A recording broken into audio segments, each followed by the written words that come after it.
We've been sold the idea that financial independence is all about some number on your account statement, or even worse, that you don't qualify because of where you started out. That's just not true. It's not about some well-kept secret of the wealthy. It's about finding the right information and knowing how to apply it. On the Get Ready for the Future show, we're answering your questions so you can start making real financial change today. The journey to true financial independence begins right here, and it starts with you. Online, on podcast, on radio, wherever you get the Get Ready for the Future show, we are glad that you are watching or listening. We are here to help people discover, protect, and share true financial independence. My name is Scott Inman. And Janet Walker is with me today getting set to answer your questions. And Janet, we've got a good one today later in the show about how do I know if I'm saving enough for retirement? And that question is one we get quite frequently in the client meeting rooms and several here on the Get Ready for the Future show. And the reality is America doesn't know that answer, especially if they haven't planned. And most people are not doing that. I got some new numbers here for you that I wanted to share with you as we get rolling today. A new Go Banking Rate survey of more than 1,000 adults found that 28% of people have nothing saved for the future. 39% are not currently contributing to a retirement fund, and another 30% don't think they'll ever be able to retire. We've talked about the retirement crisis on this show before. Those numbers bear that out. I mean, when you talk about 28% not having anything saved for the future, I mean, think about 1 in 4. If you're sitting in a room with three other people besides you, one of you has literally nothing. Yep.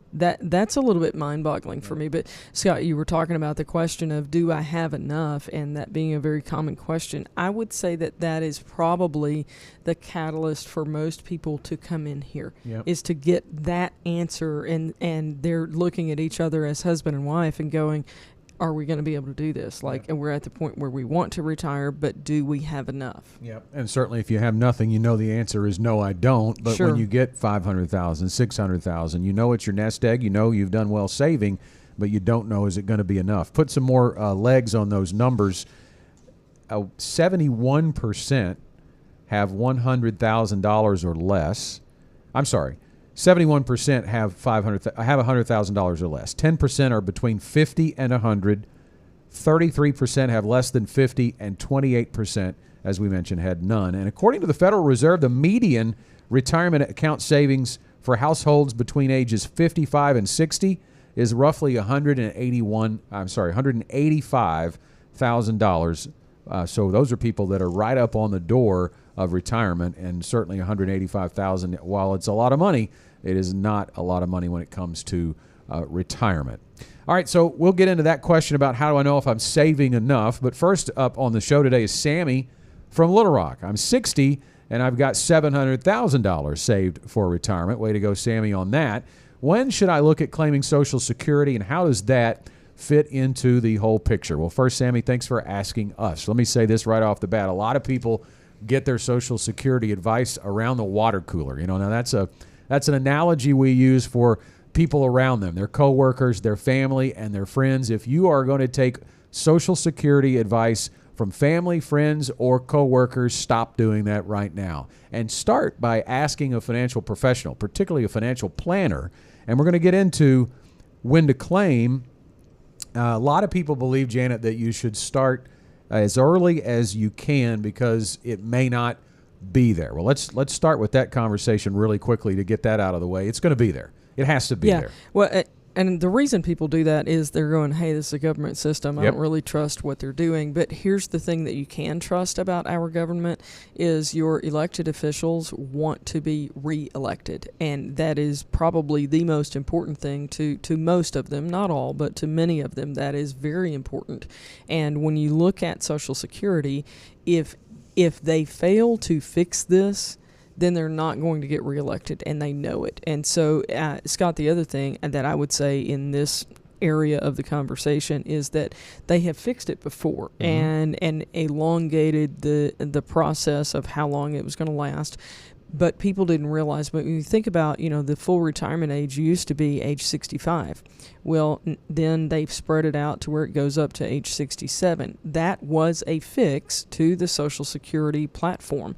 They'll do something again. We don't know what, but they will do it because they want to be reelected. So we feel certain that it'll be there. Plus the fact that, when they talk about Social Security going bankrupt, Scott, it's not the same as an individual going bankrupt. If you go bankrupt and you don't have any income, then that's just it, period. But in Social Security, if the trust fund is depleted, then there is still money coming in every single month because you and I are still working. Right. We're still paying into the system along with millions of others. So it is very different. It's not like it's going to go from you're getting $2,000 a month to you're getting nothing, even if they don't fix it. Yeah, and if you're making a decision, Sammy, on when to claim, obviously Sammy tells us he's 60, so the earliest he could claim is 62.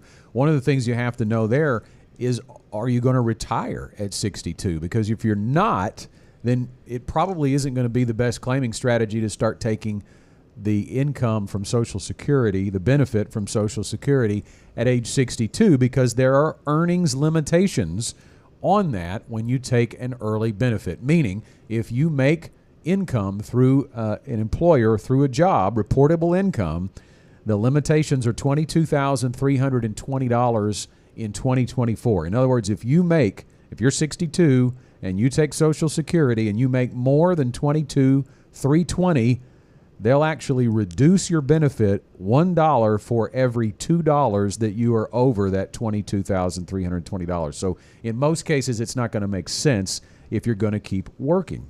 Now, full retirement age for Sammy is 67. That is not the biggest benefit. That's though. right. That's a misnomer.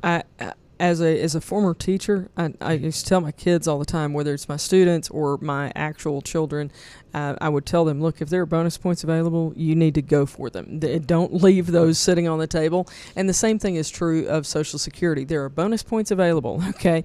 So age 67, full retirement age, but each year that you delay from 67 up to age 70, there's an 8% increase. So if age 67 is your 100% benefit, then if you delay to age 68, it's 108%. Then it's 116, then it's 124. So would you rather have a 100% check or 124% check?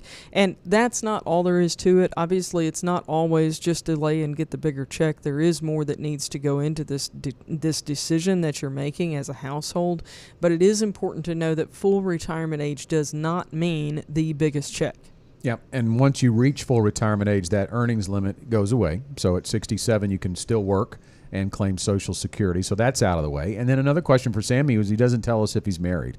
Marital status, important to the overall plan here because we want to incorporate the household income plan. So it's likely we might have 2 Social Security checks. And that's true even if your spouse never worked or did not work enough to earn a credit. A lot of people come in here and say, my spouse, their Social Security benefit's only going to be like $300. But if the other spouse's benefit is going to be $2,000 at full retirement age, they're going to get more than that $300 for the spouse. Well, and Scott, it's really hard for couples to know that because you get your statement as the husband, your wife gets her statement as the wife. You never see anything from Social Security that puts you together as a household, and certainly not, in the case of widows or widowers or divorcees, they never are able to really see what that picture looks like. Now, you can go into the Social Security Administration, you can have an appointment, you can get that information, so it is available,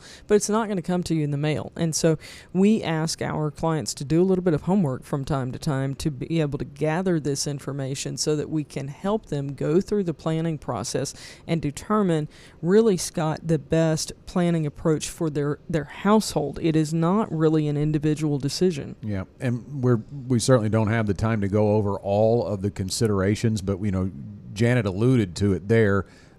If you're divorced, there are some considerations that might affect your benefit. If you're widowed or you're a widower, there are some considerations that might affect your benefit. So it does need to be worked through in a holistic financial plan. And the second part of Sammy's question, how does it fit into the overall picture?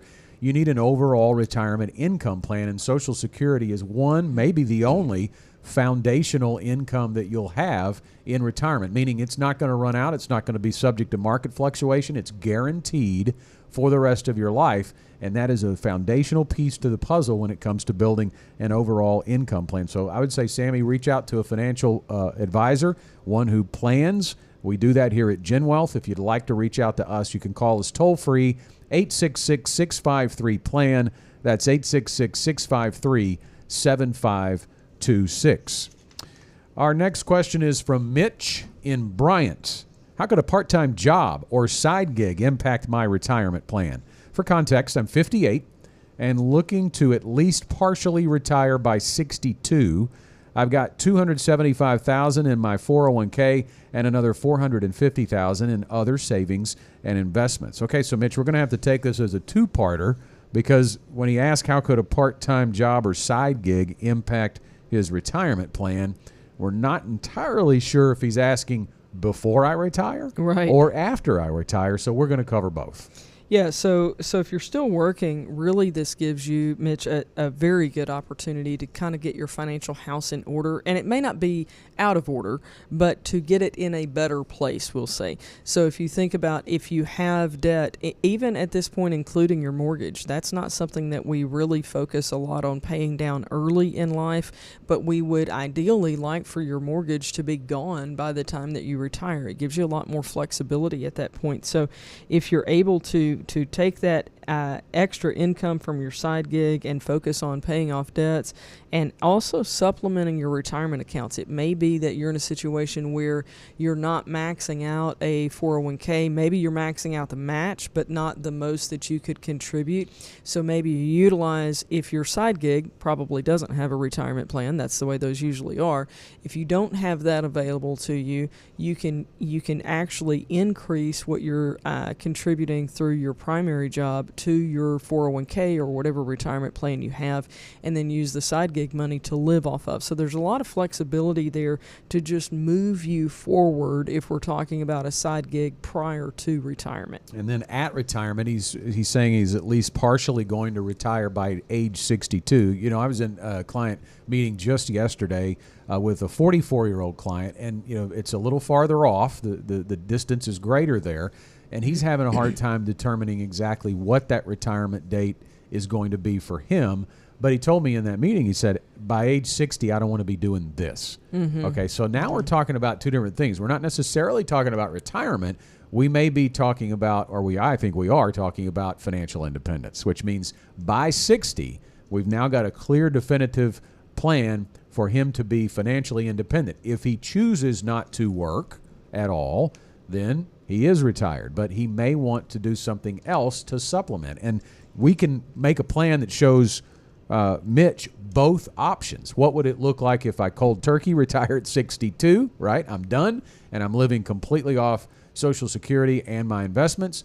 But if that's not something that is doable for him, he can say, well, what if I added in, let's say, $30,000 a year in part-time income? That's how that role works in retirement. When you're building an overall income plan, you can take some stress off your assets and potentially have more income in retirement if you're willing to work part-time. Yeah, and we created our own little word for that here at GenWealth. We call it work-tirement, and it's really becoming more and more popular. And Scott, some people are doing it for financial reasons, and Mitch is asking about the financial impact. But I think it's also important to consider the psychological impact. And this is not absolutely a guy thing, but we do see it more in males than we do in females, that men tend to define who they are through their job. And then many times when they retire, frankly, they don't know who they are anymore. And they struggle sometimes even in their marriage, but they struggle with who they are and now what is their purpose in life. And so sometimes doing a side gig gives them that purpose. It doesn't consume 40 hours a week, but it gives them purpose. And frankly, it could be volunteer work in the work-tirement phase. It doesn't necessarily have to be for a paycheck. But Scott, it goes back to what you're saying about like what are the needs, Do you need to have something that's going to supplement your retirement? You mentioned maybe $30,000 or something like that, but many times we see people will do jobs like this on the side through retirement, and it pays for the extra things. It pays for vacations. It pays for, taking the kids to Disney. That is not a cheap trip, but we have a lot of clients who do that. So those types of things are definite possibilities. Yeah. The bottom line here ultimately, as simplistic as we can say it, is in retirement, you are trying to replace your paycheck, right? You had full-time employment. Maybe you had 2 full-time employments if both spouses worked, and you're trying to replace that to some degree, maybe not 100%, but we have to define what your income needs and desires are. Get that down, and in our software, Janet, when we go through the Ready to Retire process, each source of income has its own color. I love the illustration that we have with our income conductor, and that investment color, the money that's coming to you on a monthly basis from your investments, is green. So if you look at that and it's all green at 62 for Mitch, that means he's going to need more assets, just as simply as we can put it. So if we can layer in some other colors in there, like Social Security, like some part-time employment income, and many of our clients have rental income from houses, rental income from farmland, those types of things can be layered in there as well. But I love early on in retirement squeezing that green down a little bit so that it's going to last longer. Absolutely. Hey, this is our question of the week. I want to thank Mitch for sending it in, and we're going to send Mitch a free Get Ready for the Future show tumbler for being the question of the week. We just need you to claim it. Email us at show@getreadyforthefuture.com, Mitch, to claim it. We are answering your questions as we do each and every week on the Get Ready for the Future show. And if you've got one, we want you to send it in to us. And here's how you do it. You can call and leave a voicemail or text the question to 501-381-5228. Or you can send us an email to that same address that I mentioned for Mitch, show@getreadyforthefuture.com. So if you're hearing us now, watching us now, and something's on your mind about something that we've already talked about in the previous 2 questions, or you have something else on your mind, don't wait. Go ahead and shoot the text out right now to 501-381-5228, or send us an email if you're around your computer, show@getreadyforthefuture.com. Next up, it's Jenny via text, and she writes, I have $200,000 in savings or investment accounts at 44. I know retirement is a long way off, but how do I know if I'm saving enough? Great question, Jenny, and that takes us back to what we were talking about at the top of the program. No one really knows if they're saving enough or how much they're going to need without a plan. And I would suggest first and foremost, Jenny, get in touch with a financial advisor and build a plan that starts to connect the dots, that starts to input variables that we don't have here. She knows retirement's a long way off, just like my client who is also 44, who I was talking to yesterday. Determining a date in the future where you are going to switch from accumulation to distribution of your investments is vital to knowing if you are saving enough. But that can change, but you just got to start somewhere. Absolutely. And I think, Scott, it's also important for Jenny to think about this, and this may just be a choice of words thing. It may not be what I'm hearing in this, but there is a distinct difference between savings and investing. And in the question, it says I have $200,000 in savings or investment accounts, and then talking about, if I'm saving enough. The question is that, like $190,000 in savings and $10,000 in investments, or is it reversed or somewhere in between? And we don't know. If you have $190,000 in investments at age 44, I can tell you are well ahead of most people. If you have that much in savings, you're well ahead on your emergency fund, but you need to really focus on the investments. But it's important to distinguish. Just think about a timeline. You want to have 3 to 6 months of expenses in savings, but then beyond that, you should be able to focus the rest of those assets towards more long-term goals and therefore shift that towards investments. And we really look at a timeline of when you're going to utilize those dollars. So we've talked about the emergency fund to have the 3 to 6 months of expenses, but beyond that, if you're saving for a larger purchase, like if you're going going to buy a vehicle. That's probably within a 5-year time period that you're looking at if you've already got money set aside for it at this point. So I would not invest that. I would save it. And again, that helps draw the distinction on what is the purpose of these dollars. Yeah, because the main reason for that is you have to have something for retirement that is invested in a way that is going to outpace inflation. Because otherwise you're just putting dollars aside, and that dollar is going to be worth less when that long time horizon arrives. We don't know when you're thinking about retiring, but it's certainly probably going to be at least 15 to 20 years.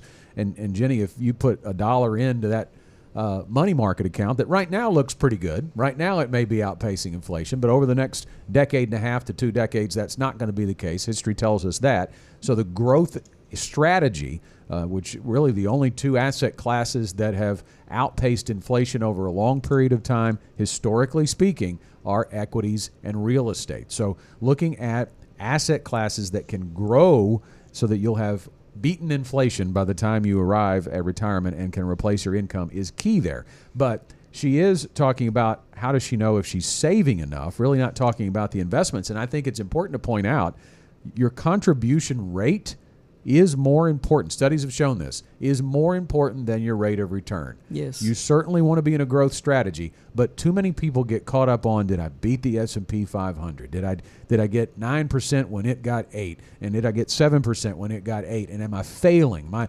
measure of success is based on my rate of return, and that's just not true. Now, granted, if you're losing every year because you're in a high-risk investment, that matters. Sure. But if you put it on a steady balance, to your point, of risk versus reward in an equity growth portfolio, the rate of return is the rate of return, but how much you put in matters more. It does matter. And also, I would say that the amount that you lose is more important than the amount that you gain. Correct. And that may take a minute for people to process, but let me give you an example. Let's use $100,000 for easy math. If your investment, whatever it is, XYZ investment, goes down 10%, okay, then you're at $90,000. If then the next year it goes up 10%, you're at $99,000. And people don't think about it. They think, okay, it's down 10, it's up 10, I should be back at 100. That's not the way it works, because you're coming up 10% off of a smaller dollar amount. So think about it this way. If you are at 100,000 and you go down 40%, now you're at 60,000. If you come up 40%, you're at 84,000. So the amount that you go down is really vastly more important. Scott, we talked about this on a recent show, and we're going to talk about it in just a little bit about sequence of return. Those negative returns have a far greater impact on your overall lifespan of your portfolio than the positives do. Yeah, and as we've talked about already in this show, retirement is an income problem. It is not an asset problem. Obviously, the assets matter, but to that point, Jenny, it is still valuable, even at 44 years old, to sit down with a financial advisor and build your retirement income plan. We mentioned that with it being a long ways off, maybe that initial choice of a retirement age, a retirement date, doesn't actually come to fruition. Maybe it's sooner, maybe it's later, but getting a target down there helps, because it will give you some information. It will show you that, okay, if I'm choosing to retire at age 60, for instance, and I have a pension that is going to be able to be accessed at 60 years old, and then I layer in Social Security at, let's say, 67 years old, there's some income that doesn't have to come from your assets, but that planning process will tell you at the end of my work life, I need X amount of dollars saved in retirement accounts, and then we can back engineer, if you will, into where you are now with your $200,000, assuming that's all in retirement accounts. She says she does have some savings, but whatever the number is, and we'll be able to actually give you a monthly contribution rate that will get you to that goal, that asset goal that will then translate into a monthly income in retirement. If you have questions for us, call or text them to us at 501-381-5228. To hear your questions on the air, you can also send us an email. Send it to show@getreadyforthefuture.com. Last up today on the Get Ready for the Future show is Roger in Fayetteville, and he writes, I thought I was okay to retire a few years ago, but I got spooked when everything shut down and the market took a hit. Inflation is still relatively high, and I'm still working because I'm scared that I won't actually have enough money saved. I've heard a lot of talk about the market facing another big downturn too. What are my options? Well, Roger, if you got spooked when everything shut down, I'm going to assume that was COVID. I hope you didn't pull out of the market, because that blip on the radar from a market perspective was very short. We soared back up in 2021. Obviously, 2022, another market downturn. And here's the reality. I'll give a little bit of our thoughts on the market to start here. It is an election year, and I think that probably is driving a lot of the spookiness around investors. We get a lot of questions in the client meeting room these days of how is the election going to impact the market. I would point you towards signing up for the fastest 4 minutes in finance here, and we'll talk a little bit about it, but we just did a piece this week on election year and the market. You can text the word FAST to 501-381-5228 to sign up for that. And all you're signing up for is to get that 4 minute or less video about the markets in the economy delivered to your email inbox every Friday morning. That's all we're going to send you. Not going to blow your email inbox up any more than that. We just have a short video that we send out to our clients and everyone else who wants it every week. And we're talking about election year this week on the Fastest Four. And here's what we know. The average presidential election year, the market is up 7.3% as defined by the S&P 500 index. So history tells us the election year doesn't necessarily rattle the market.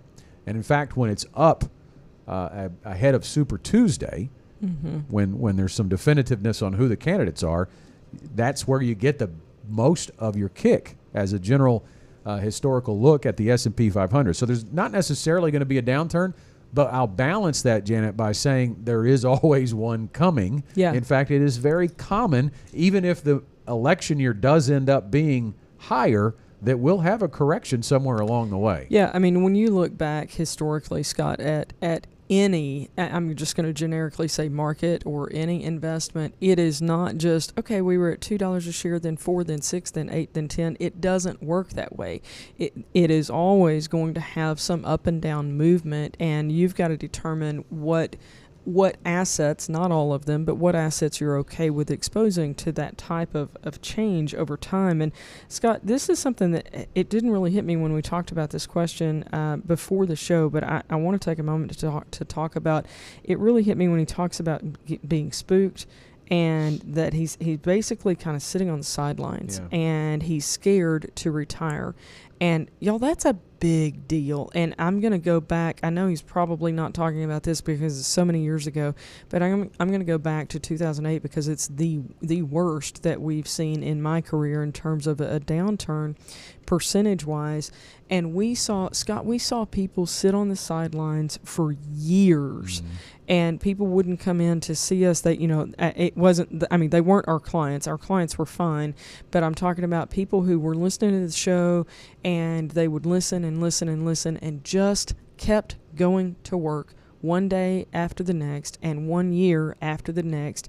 And they would come in, some of them in 2013, 2014, so many years after the downturn, and they would say, I'm still sitting in cash. I got scared in 2008. And so they did exactly what they're not supposed to do. The market went down. They pulled their money out because of fear. Fear will always have you do the wrong thing with your money, always, every single time. So they pulled their money out, and they didn't get back in, so they missed the upswing, and it basically became a self-fulfilling prophecy for a lot of them. But also, Scott, we saw people who could have retired. That makes me sick. When they could have retired, they wanted to retire. They didn't know that they could, but they never came in to have somebody answer those questions. Yeah, I think that's a key point for sure, and it does highlight the importance of getting the plan together and the investment strategy that matches it prior to your retirement. Because I get it, over the last couple of years that we've had with COVID 2022, if you had a heavy growth strategy, a heavy stock allocation, it could look really ugly, and that account value has dipped. And the comment we get so often from people when they first come in the meeting room is, I don't have time to make this up when it goes down. That's why the investment strategy needs to change before retirement. But I think the planning process that we go through here at GenWealth helps alleviate the thought of focus completely on the account value. We've talked about how income is the main thing, but even within the account value, you're diversified in a way that the account that may go down when the stock market goes down is not the money you're planning to draw income from anytime soon. So when you say, I don't have time to make it up, yeah, actually you do. You do. You're right.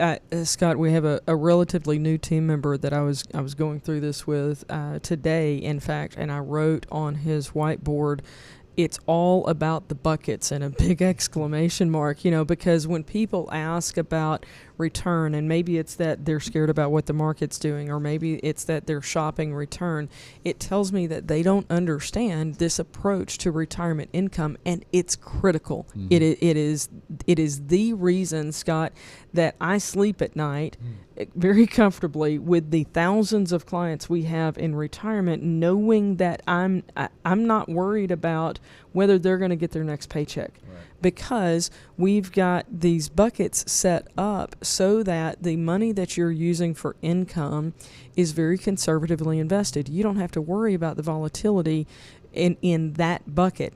The next bucket is more moderate. It's going to be your middle of the road type of return, and we want that. We're not trying to beat the S&P 500 with money that you're going to need in 10 years, because you may not have time even in that time span to recover from that. But the money that you don't need for 15 years, you know what, Scott? Again, we talked about this a week ago. We're right at that point where we're at the 15-year marker from the low point in the market of March of 2009 after the 2008 downturn. So at this point, it doesn't matter if you're just now getting into that growth bucket, as we would call it. What happened in 2008 is completely irrelevant. But it may be that the way you have your assets invested, that it's very relevant. Right. And if you take a look, we have a chart that we showed a week or so ago on the program too, but it bears out repeating, showing you your sequence risk, because that's what we're talking about here, taking the withdrawals from a stable bucket avoids taking the withdrawals from a market, from a stock market investment, from an investment that can be volatile. And because we don't know what kind of returns we're going to get. Roger's talking about being nervous about what happened in 2020. There's always going to be something coming. And if you look at these years, that bears out. So basically what we have on the screen here for our video audience is Investor A and Investor B. Both started with a $500,000 portfolio. They took the same withdrawals and invested the same way in a balanced portfolio, 60-40 portfolio. So again, there was some balance in this portfolio, but it was 60% equities. And we have applied here in this example the different years of their returns, because that's the only difference is what year did they return. What year did they retire? Investor A retired in 1966. And Investor B retired in 1976. Again, everything invested the same way. They got different returns. Investor A got a negative return right off the bat and really never recovered with his portfolio. You can see by the time he was 80, from 65 to 80, he ran out of money. Investor B did the exact same thing, and the only difference was they retired in 1976 and got a positive year in the first year, and then more positive returns. By the time Investor B was 80, they had 1.1, almost $1.2 million. So it shows you the difference. We can't control the returns. We can control where we withdraw from. So if that chart scared the fool out of you, the flooring and bucketing strategy negates sequence of return risk. That is the entire reason that we do retirement income planning the way that we do. So I just want to encourage you, if you're questioning whether you are going to be on track for retirement, or if you're closer to retirement, if you're ready to retire, don't wait. Y'all, life is short. Get your answer. If you're younger and you need to get on track so that you don't have to worry about this at the time that you're ready to retire, fabulous. Give us a call. We help people get started as well. But also, if you're at the point of retirement and you go, I just don't know, it's scary. Yes, it It is scary. We get that. We see it all day, every day, but we have those answers for you. Just contact us. Yeah, and I would say, too, I highlighted the importance of coming in the few years before you retire to build that plan. It's okay if you didn't. Yeah. You are where you are, right? You have what you have, and if you're retiring tomorrow, the plan still can make a big difference in whether you run out of money in retirement or not. So I would definitely echo what Janet said in her final thought, and enter into the GenWealth Ready to Retire process. You can call 866-653-PLAN no matter where you are, toll free, 866-653-7526. And I also do want to keep the education conversation going here. We do it every week here on the Get Ready for the Future show, but we also have several opportunities to talk with us live and in person at one of our upcoming GenWealth Academy workshops. To find out more about that, I want to encourage you to visit getreadyforthefuture.com/academy to learn about when a workshop is coming near you. They are always free to attend, and we're not there to sell you anything. They are education focused. So go to our website and check that out.